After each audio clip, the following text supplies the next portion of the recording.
नमस्कार दोस्तों, एक बार फिर से आप सभी का स्वागत है आपके अपने YouTube चैनल जिसका नाम है दीपक एजुकेशन।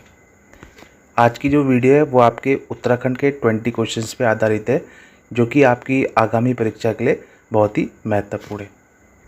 तो दोस्तों अंत तक बने रहिए, और आप में से जिस किसी ने भी अभी तक हमारे चैनल को सब्सक्राइब नहीं किया है वो जल्दी से जा कर के चैनल को सब्सक्राइब कर दीजिए। चलिए दोस्तों शुरू करते हैं आज की वीडियो का पहला सवाल। पहला सवाल है दोस्तों, डोला पालकी आंदोलन किससे संबंधित था? ऑप्शन है आपके पास कृषक अशांति से, ब्रिटिश शासन के विरोध से, शिल्पकारों से, या क्रांतिकारी आंदोलनों से। इसका जो सही उत्तर है दोस्तों वह है आपका ऑप्शन सी, शिल्पकारों से। इस आंदोलन की शुरुआत दोस्तों 1920 में इसमें पौड़ी गढ़वाल से शुरू हुई थी, जिसका नेतृत्व आपके जयनंद भारती जी ने किया था। इस आंदोलन का जो मुख्य उद्देश्य था दोस्तों वो आपके शिल्पकार समुदाय के लोगों को डोला पालकी में बैठने का अधिकार दिलाना था। चलिए दोस्तों चलते हैं नेक्स्ट क्वेश्चन की तरफ। अगला है दोस्तों 1857 के विद्रोह की घटना के समय कुमाऊं के कमिश्नर कौन थे? ऑप्शन है आपके पास JN Britain, sir Henry Ramsay, या सर लुशिंगटन, या सर फिशर। इसका जो सही उत्तर है दोस्तों वह है आपका option B, sir Henry Ramsay. इनके कार्यकाल की बात करें तो दोस्तों 1856 से 1884 तक इनका कार्यकाल रहा था। इन्होंने दोस्तों कुमाऊं क्षेत्र में विद्रोह के प्रसार को रोकने के लिए महत्वपूर्ण भूमिका निभाई थी। इन्होंने क्षेत्र में शांति बनाए रखने के लिए प्रशासनिक कौशल का इस्तेमाल भी किया था। हेनरी रैमजे को 1856 में कुमाऊं का आयुक्त नियुक्त किया गया था, जबकि ये दोस्तों 1884 तक इस पद पे रहे थे। इन्हें दोस्तों कुमाऊं में अन्य नाम से भी जाना जाता है। हेनरी रैमजे को दोस्तों कुमाऊं का बेताज बादशाह भी कहा जाता है।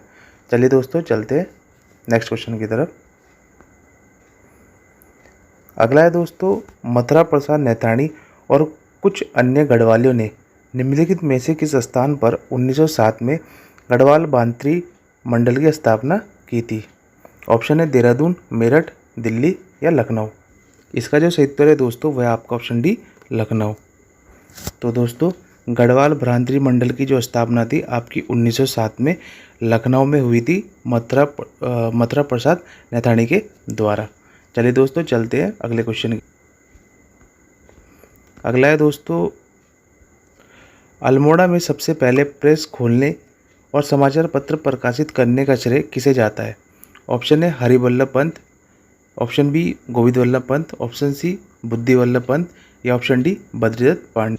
इसका जो सही उत्तर है दोस्तों वह है आपका ऑप्शन सी, बुद्धि वल्लभ पंत। इन्हीं के द्वारा दोस्तों 1871 में अल्मोड़ा अखबार की शुरुआत हुई थी, जो कि कुमाऊं क्षेत्र का पहला व एकमात्र अखबार था।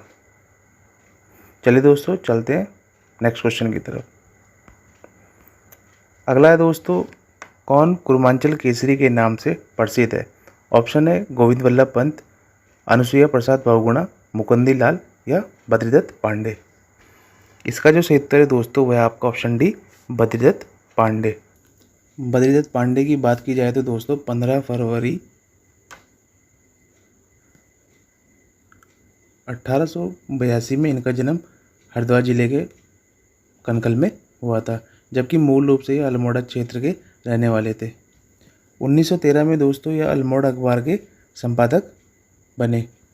जब दोस्तों अल्मोड़ा अखबार बंद हो गया था तब बद्रीदत्त पांडे के द्वारा एक शक्ति नामक साप्ताहिक पत्रिका का प्रकाशन किया गया था। एक दोस्तों जब बद्रीदत्त पांडे को 1937 में जेल प्रवास के समय इन्होंने एक पुस्तक लिखी थी जिसका नाम है कुमाऊं का इतिहास।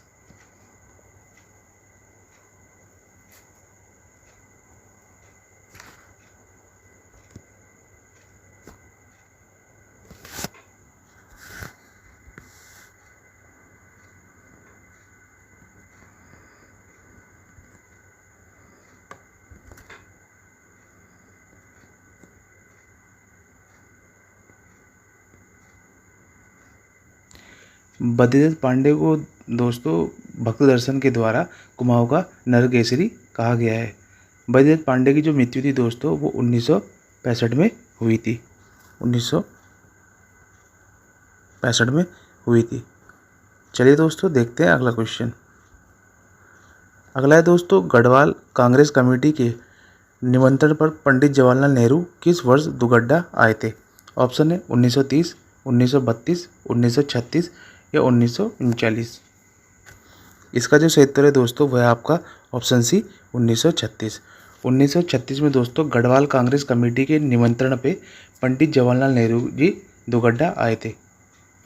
चलिए दोस्तों देखते हैं अगला क्वेश्चन।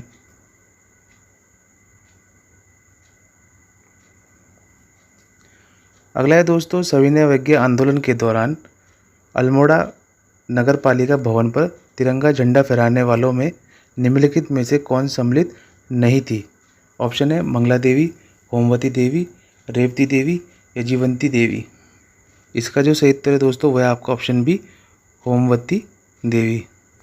तो दोस्तों सविनय अवज्ञा आंदोलन के दौरान अल्मोड़ा नगर पालिका भवन के ऊपर जो तिरंगा फहराया था वो मंगला देवी, रेवती देवी, जीवंती देवी के अलावा इसमें दो और महिलाएं थी जिनका नाम है कुंती वर्मा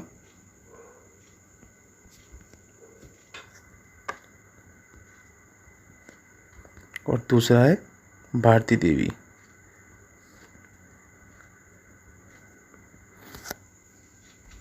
चलिए दोस्तों बढ़ते हैं अगले क्वेश्चन की तरफ। अगला है दोस्तों, गंगा का निर्माण किन नदियों के संगम का परिणाम है?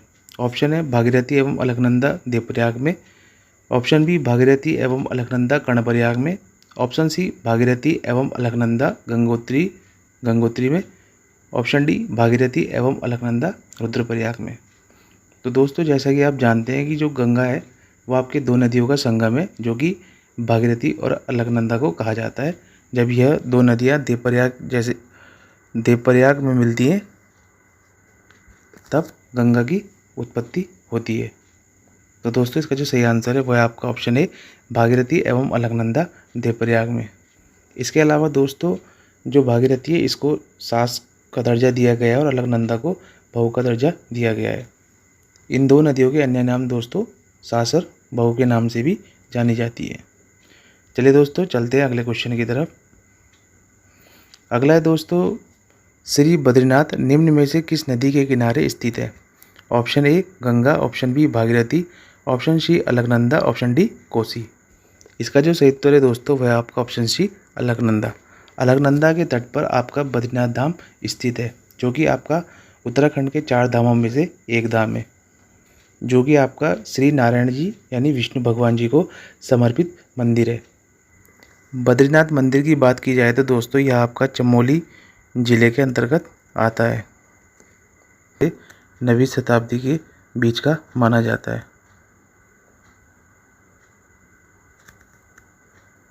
इसे बनाने का जो श्रेय है दोस्तों वो आदिगुरु शंकराचार्य जी को जाता है। चलिए दोस्तों देखते हैं अगला क्वेश्चन। अगला है दोस्तों, बागेश्वर किस के तट पर स्थित है? ऑप्शन है गंगा, यमुना, काली और सरयू व गोमती के संगम पर।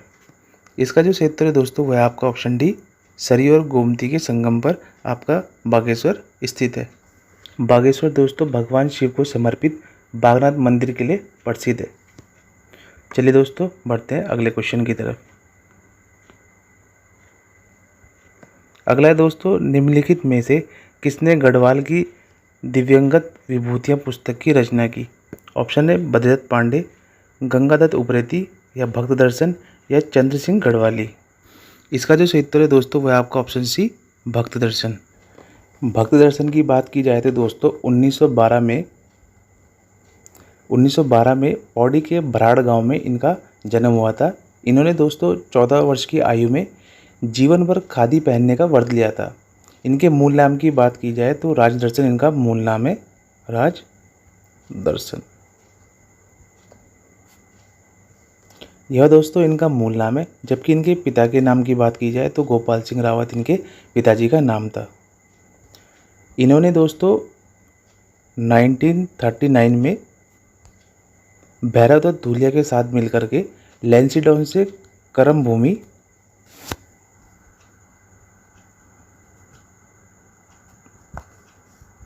कर्मभूमि पत्रिका का प्रकाशन भी किया था।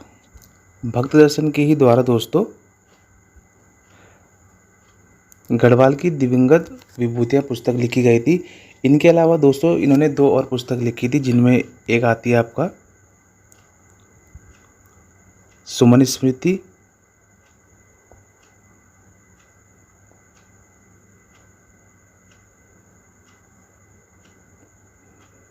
और एक आती है दोस्तों आपका स्वामी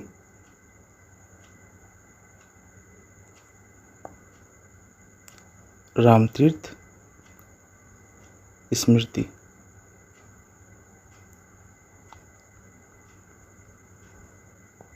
यह 2 दोस्तों इनकी अन्य पुस्तक है। चलिए दोस्तों चलते हैं अगले क्वेश्चन की तरफ। अगला है दोस्तों 1921 में किस स्थान पर गढ़वाल कांग्रेस कमेटी के कार्यकर्ताओं की बैठक की अध्यक्षता पुरुषोत्तम दास टंडन ने की थी। ऑप्शन आपके पास दुगड्डा, श्रीनगर, जयहरीखाल या लैंसीडाउन। इसका जो क्षेत्र है दोस्तों वह आपका ऑप्शन है दुगड्डा। चलिए दोस्तों चलते हैं अगले क्वेश्चन की तरफ। अगला है दोस्तों गढ़वाल का बारदोली के रूप में विख्यात स्थल है। ऑप्शन है दुगड्डा, गुजड़ू, सल्ट या सितोंस्यू। इसका जो क्षेत्र है दोस्तों वह आपका ऑप्शन बी गुजड़ू, जबकि दोस्तों सल्ट को कुमाऊं का बारदोली कहा जाता है।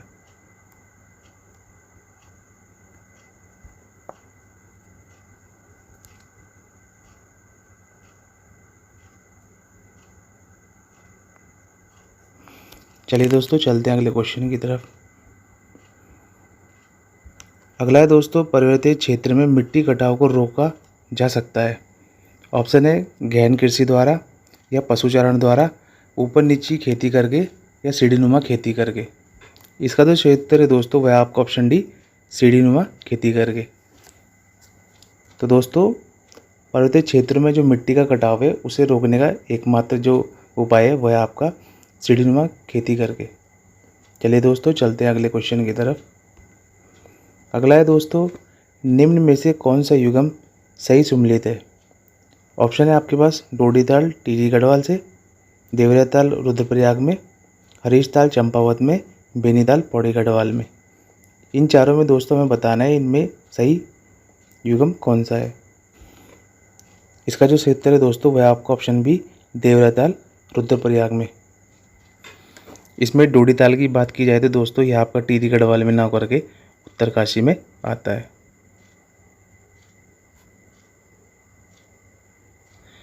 जबकि दोस्तों जो आपका हरीशताल है वो चंपावत में ना होकर के आपका नैनीताल में आता है।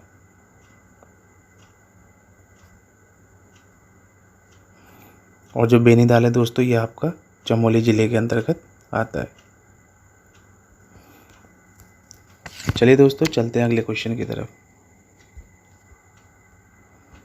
अगला है दोस्तों निम्नलिखित में से कौन सा दर्रा गोरी जलागम से संबंधित नहीं है। ऑप्शन है आपके पास उंटादुरा, बेलचादुरा, मुलिंगला या रालम पास। इसका जो क्षेत्र है दोस्तों वह आपका ऑप्शन सी मुलिंगला।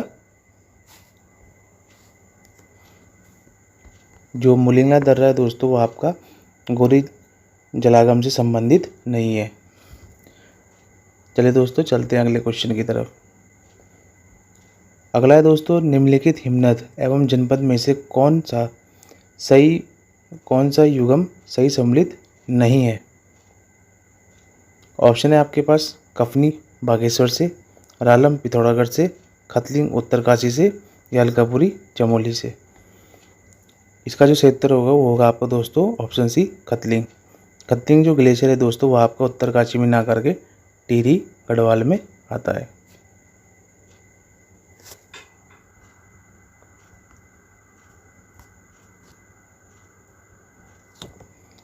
चलिए दोस्तों चलते हैं अगले क्वेश्चन की तरफ।